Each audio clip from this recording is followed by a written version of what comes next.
वीर दो तरह से निकलता है।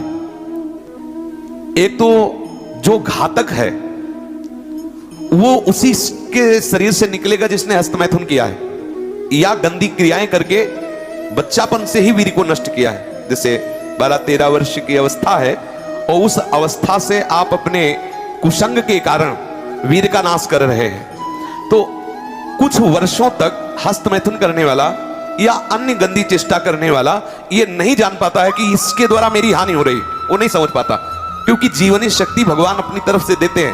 वो बिल्कुल ना खाए और हस्तमैथुन करे तो भी उसको समझ में नहीं आएगा। कुछ समय के बाद जब उसकी स्थायी जीवनी शक्ति से क्षीण होना प्रारंभ हो जाएगा तब उसे वो लक्षण जो हस्तमैथुन करने से नाश। अब यदि वो किसी संग के प्रभाव से हस्तमैथुन बंद कर देता है तो उसका वीरपात होगा। अगर वो 3 दिन में वीरपात करता रहा है तो 3 दिन में वीरपात होगा, पक्का होगा, क्योंकि उसका अभ्यास बन गया है। अगर आप ठीक नियम से चलेंगे तो 6 महीना लगेंगे आपको उसको कवर करने में, 6 महीना लगेंगे। और अगर आपने प्रमाद स्थिति की वो तो निकल ही जाता है, फिर हमको करने से क्यों मना किया जाता है? तो आप देख लेना कुछ समय बाद आपकी हालत बहुत गंभीर हो जाएगी, जो आप बता भी नहीं पाएंगे किसी से। क्या गंभीर हो जाएगी? आप ऐसे ही साधारण क्रियाओं में ब्रह्मचर्यहीन हो जाएंगे। तो जो नव युवक जन है, साधक जन है, वीरपात में यदि उनका कोई स्मरण नहीं रहा और वीरपात हो रहा तो घबराने की जरूरत नहीं।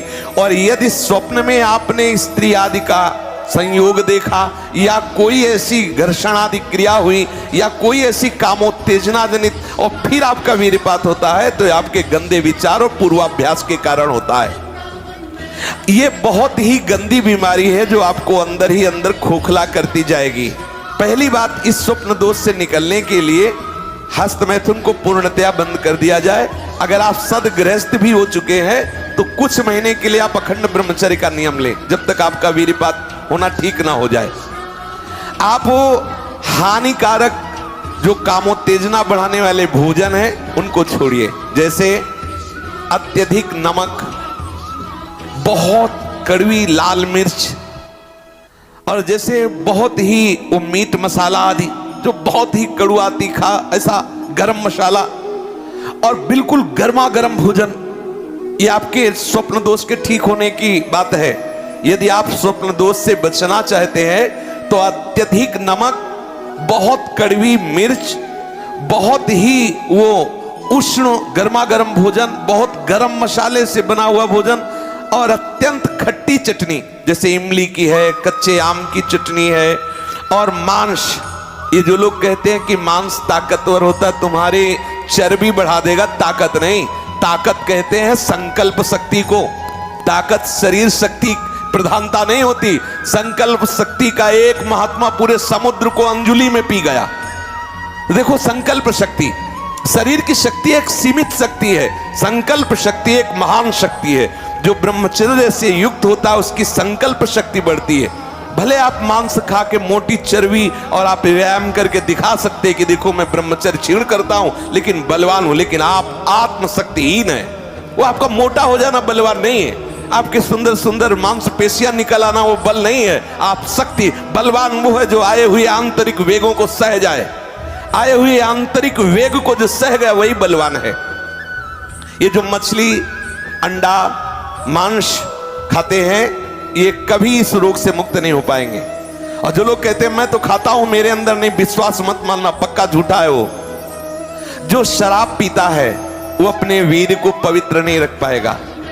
चाहे गृहस्थ हो, चाहे व्यापारी हो, चाहे किसी भी तरह की स्थिति में हो, सावधान हो जाओ, ये शराब आपके जीवन को नष्ट कर देगी। ब्रह्मचर्य में अपने आप एक उन्माद है, थोड़ा अंगूर, मीठे संतरा, सेव, अनार, ये स्वास्थ्यवर्धक वस्तुएं आप ले सकते हैं, लेकिन ऐसे वस्तु जो आपके ब्रह्मचर्य को नष्ट करें, ये पहले भोजन छोड़ें। ध्यान दीजिए, आप पहले ऐसे व्यक्ति का संग छोड़ें जो हस्तमैथुन कराने के लिए उत्साहित करे या जो गंदे आचरण में, चाहे वो स्त्री साधक हो या पुरुष साधक, दोनों सावधान। ये रोग एक में ही नहीं होता, ये रोग दोनों शरीरधारियों में होता है, कामोत्तेजना दोनों को आती है। गंदे संग के कारण दोनों साधक गंदी आचरण कर बैठते हो, दोनों इस रोग से पीड़ित होते। पुरुष तो इस रोग को प्रकट कर देता है, माताएं बहनें इस रोग को प्रकाशित नहीं कर पाती, लेकिन पीड़ित होती है इस रोग से। यदि सावधान उपासक न चले तो चाहे स्त्री शरीर हो चाहे पुरुष शरीर, उसको कष्ट होता है। दूसरी बात इसमें सहयोग है 4 बजे उठना। ये जो लोग सुबह 8 बजे तक 9 बजे तक सोते रहते हैं और सोचते रहते हैं कि हम ब्रह्मचर्य रह पाएंगे या स्वप्न दोष से निकल पाए, कभी नहीं हो सकता। भगवान सूर्य जब उदय होते हैं तो आपकी आत्मशक्ति नष्ट होने लगती है। यदि आप उठ करके उनका स्वागत न करें, अर्घ्य न दें, प्रणाम न करें, जग कर भगवान नाम जप न करें। 4 बजे से 6 बजे तक का समय पूरे 24 घंटे के लिए पावर वाला समय है। यदि उस समय आप सो रहे हैं तो वो हमारी बात भी न सुने, वो इस काबिल नहीं कि इसको धारण कर सके। जो सुबह 4 बजे से 6 बजे तक सोएगा वो ब्रह्मचारी रह ही नहीं सकता पक्का। कुछ लोगों को लगता है कि 1-2 बजे ही स्वप्न दोष हो जाता है, 4 बजे की आवश्यकता नहीं। तुमने गलत आदतें की, तुमने अपनी नस नाड़ियों को इतनी घर्षण शक्ति से कमजोर कर लिया है कि रोकने की क्षमता नहीं रखी। तो आपको उदास नहीं होना, ऐसा भोजन छोड़ो, ऐसा संग छोड़ो और 4 बजे जगो। जगने पर तत्काल आप बासी पानी पिए, तांबे के पात्र में रखा हुआ पानी, और 1-2 लीटर पिए। ऐसा ना करें कि आप 1 गिलास में छोटा कस की पीजिए। अगर उल्टी हो जाती तो और अच्छा है, आप पी के तो देखिए। वज्रासन में बैठकर जल पीजिए, फिर थोड़ा टहलिए, सोच जाइए। आप गृहस्थ हो, विरक्त हो, कोई भी हो, अगर आप शुद्ध ब्रह्मचर्य रहना चाहते, स्वप्न दोष से निपटना चाहते, तत्काल व्यायाम कीजिए। 30 मिनट कम से कम। दंड है, बैठक है, और भी आसन है योगियों ने बताए हैं। और फिर 20 मिनट कम से कम प्राणायाम कीजिए, कपालभाति, अनुलोम विलोम आदि जो भी आप सीख पाए। और इसके बाद 30 मिनट तक कोई खान पान ना कीजिए। प्राणायाम व्यायाम के 30 मिनट तक ना आप चाय पीजिए ना पानी। चाय तो बड़े बूढ़ों की बात है, आपका शरीर रोगी हो तो चाय की जरूरत क्या है। ब्रह्मचारी अपने आप में इतना चाय होता है कि उसे जरूरत ही नहीं दूसरे किसी गर्म पदार्थ पाने की। अब ये सावधानी रखे कि जैसे आजकल बहुत बड़ा खतरनाक चल गया है स्मार्ट मोबाइल, इंटरनेट। उसमें क्या है कि बहुत से बच्चे विषयाकर्षण के कारण गंदी फिल्में, जिनमें हमारा शास्त्र आदेश करता है किसी भी पक्षी को भोग करते ना देखे, भागवत अन्य शास्त्र भी आदेश करते कोई भी जीव यदि भोग कर रहा हो तो हम ना देखें, और हम मनुष्यों का भोग देखें उसमें।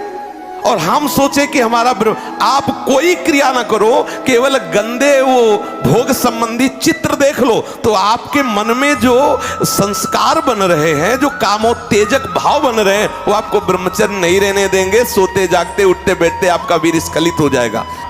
ये स्त्री संबंधी, पुरुष संबंधी, भोग संबंधी वार्ता हमारे अंदर संस्कार डालती है और हम समझ नहीं पाते। वो हमारे अंदर ऐसी अग्नि पैदा करती है जिससे वीर शक्ति स्खलित हो जाती है। कभी हम सोच में बैठे लघु शंका में तो सबसे पहले वीर स्खलित हो गया।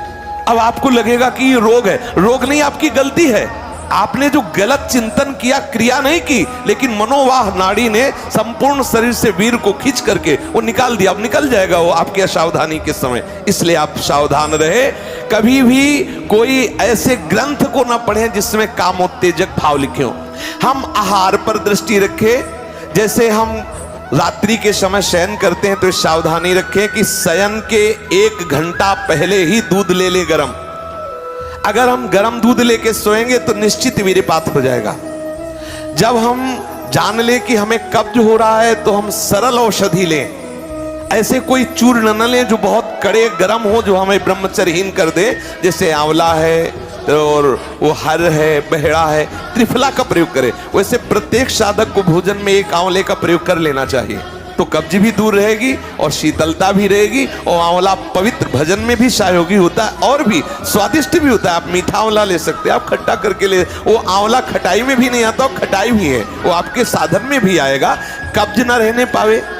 अगर हमारे शरीर में पेट में कब्ज है तो कब्ज में आंतों में जो जमा हुआ मल है वो ऐसी उत्तेजना पैदा करेगा कि आपका वीर स्खलित हो जाएगा। इसलिए कब्ज भी ना होने पावे। साधक अगर इन नियमों का पालन करे, और भगवत स्मरण प्रधान है। ब्रह्मचर्य में सबसे प्रधान औषधि है स्मरण। आपकी जो स्मृति कामुक हो गई है उसको बदलिए। अगर आपका चिंतन नहीं बदला तो आप चाहे जितनी औषधियां खा ले, आप ब्रह्मचर्य को संभाल नहीं सकते। औषधि एक सपोर्ट है। यदि आप ब्रह्मचर्य को ठीक करना चाहते हैं, किसी आयुर्वेदिक वैद्य से कुछ दिन के लिए औषधि ले ली, बकाया रोज औषधि नहीं लीजिए। आप रोज ऐसा करें, प्रातः काल उठ करके एक तुलसी की पत्ती ले, जैसे आप नहा धो चुके, एक तुलसी दल लिया, ठाकुर जी के चरणों में चढ़ा दिया, और रात्रि के समय शाम टाइम एक नीम की पत्ती ले, एक पत्ती, और कुछ दिन उसे पाइए। अगर आपको पच जाए तो फिर एक एक बढ़ा दीजिए, 10-10 पत्ती तक जाइए। किसी और औषधि की जरूरत नहीं। हर रोग का निवारण तुलसी की पत्ती और नीम की पत्ती सुबह शाम करने से हो जाए। आप देख लीजिए, ये ज्यादा औषधियों को ना खाए, नहीं तो जब औषधि छोड़ोगे तब कमजोर हो जाओगे। अगर आप बहुत हालत खराब है तो आयुर्वेदिक कुछ ऐसी औषधियां कई महात्माओं ने निकाली है जो आपकी वीर्य को पुष्ट करती है, उनको सहयोग के लिए ले ले, और बकाया चिंतन बदले, कुसंग का त्याग करे, भोजन सात्विक रखे, और नींद भर ही सोए। ज्यादा नहीं कि प्रमाद स्थिति में पड़े रहोगे तो फिर भी ब्रह्मचर्य हानि की संभावना है। नींद भर सोए, प्रातःकालीन वेला पर जग जाए, प्राणायाम व्यायाम करे तो निश्चित इस पर विजय प्राप्त। ऐसे ऐसे साधक हैं कि 10-10 वर्ष हो गए स्वप्न दोष नहीं हुआ, 10-10 वर्ष हो गए स्वप्न दोष ही नहीं हुआ। ऐसे भी उपासक है हमारे पास है, अपने पास है, 10 वर्ष हो गए स्वप्न दोष ही नहीं हुआ।